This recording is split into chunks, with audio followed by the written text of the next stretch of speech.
നമസ്കാരം. കോൺഗ്രസ് നേതാവ് രാഹുൽ ഗാന്ധി കർഷക സമരത്തിലേക്ക് പങ്കെടുക്കുന്നതിന് വേണ്ടി രാജ്യ തലസ്ഥാനത്തേക്ക് എത്തിക്കൊണ്ടിരിക്കുന്നു എന്ന റിപ്പോർട്ടുകളാണ് ഇപ്പോൾ ദേശീയ മാധ്യമങ്ങൾ വലിയ പ്രാധാന്യത്തോടുകൂടി നൽകിക്കൊണ്ടിരിക്കുന്നത്. നിലവിൽ അദ്ദേഹം ഭാരത് ജോഡോ ന്യായ് യാത്രയുമായി ബന്ധപ്പെട്ട് ജാർഖണ്ഡിലാണുള്ളത്. ജാർഖണ്ഡിൽ നിന്നും അടിയന്തരമായാണ് രാഹുൽ ഗാന്ധി ഈ കർഷക സമരത്തിൽ ഭാഗവാക്കാകുന്നതിന് വേണ്ടി രാജ്യ തലസ്ഥാനത്തേക്ക് പുറപ്പെട്ടിരിക്കുന്നത്. എന്തായാലും നിലവിലുള്ള എല്ലാ പരിപാടികളും റദ്ദു ചെയ്തുകൊണ്ട് രാഹുൽ ഗാന്ധി കർഷക സമരത്തിൽ അണിനിരക്കണമെങ്കിൽ തീർച്ചയായും അദ്ദേഹത്തിന് അതിന് പിന്നിൽ കൃത്യമായ രാഷ്ട്രീയ താല്പര്യമുണ്ട് എന്ന് നമ്മൾ മനസ്സിലാക്കേണ്ടതുണ്ട്. പ്രത്യേകിച്ചും ഇന്നലെ മറ്റൊരു നാടകം കൂടി നടന്നിരുന്നു. അതായത് ഈ ദില്ലി ചലോ മാർച്ചിന് നേരെയുള്ള പോലീസ് നടപടിയിൽ ഒരു കർഷകനെ പരിക്കേറ്റിരുന്നു. ആ കർഷകനെ രാഹുൽ ഗാന്ധി ഫോണിൽ വിളിച്ച് നേരിട്ട് ആശ്വസിപ്പിക്കുന്ന ഒരു നാടകം കൂടി ഇതിനിടയ്ക്ക് അരങ്ങേറി. അംബാലക്കരികിൽ ശംഭു അതിർത്തിയിൽ വെച്ച് പരിക്കേറ്റ കർഷകനോടാണ് രാഹുൽ ഗാന്ധി മൊബൈൽ ഫോണിൽ സംസാരിച്ചത്. വിഷമിക്കരുതേ, ഞങ്ങൾ നിങ്ങൾക്കൊപ്പമുണ്ട്. രാജ്യത്തെ ഏറെ പ്രധാനപ്പെട്ട ആവശ്യങ്ങൾ ഉന്നയിച്ചുകൊണ്ടാണ് നിങ്ങൾ പൊരുതുന്നത്. നിങ്ങൾ മുൻപും ഇപ്പോഴും രാജ്യത്തിന് വേണ്ടിയാണ് പ്രയത്നിക്കുന്നത് എന്നുകൂടി രാഹുൽ ഗാന്ധി കർഷകനോട് പറഞ്ഞിട്ടുണ്ട്.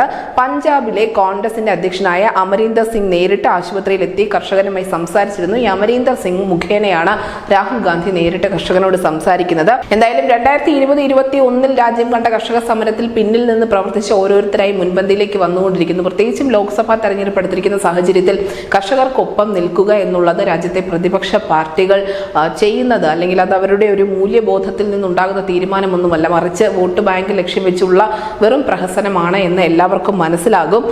നിലവിൽ എന്തായാലും രാഹുൽ ഗാന്ധി കൂടി ചിത്രത്തിലേക്ക് എത്തുമ്പോൾ അതിന് കൂടുതൽ ശ്രദ്ധ, പ്രത്യേകിച്ചും മാധ്യമ ശ്രദ്ധ ഉൾപ്പെടെ ലഭിക്കുമെന്ന കാര്യത്തിൽ ഒരു തർക്കവുമില്ല.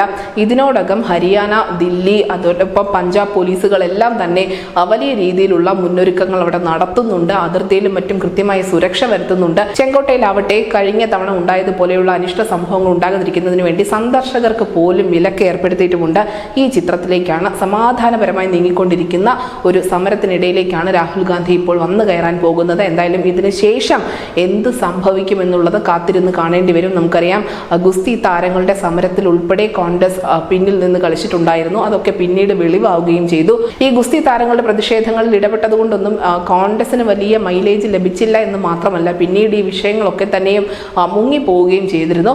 അതുപോലെ തന്നെ ആയിരിക്കാം ഒരുപക്ഷെ കർഷക സമരവും വരാൻ പോകുന്നത്. കർഷക സമരം കഴിഞ്ഞ തവണത്തെ അത്ര കത്തില്ല എന്നുള്ളത് അവിടെ സമരം ചെയ്യുന്ന കർഷകർക്കും കേന്ദ്ര സർക്കാരിനും ഉൾപ്പെടെ അറിയാം. പക്ഷേ എരുതിയിൽ എണ്ണയൊഴിക്കുക എന്നുള്ള ഒരു വലിയ ദൗത്യത്തിന് വേണ്ടി ഇപ്പോൾ രാഹുൽ ഗാന്ധി അടിയന്തരമായി ദില്ലിയിലേക്ക് എത്തുന്നു. News desk news India Malayalam.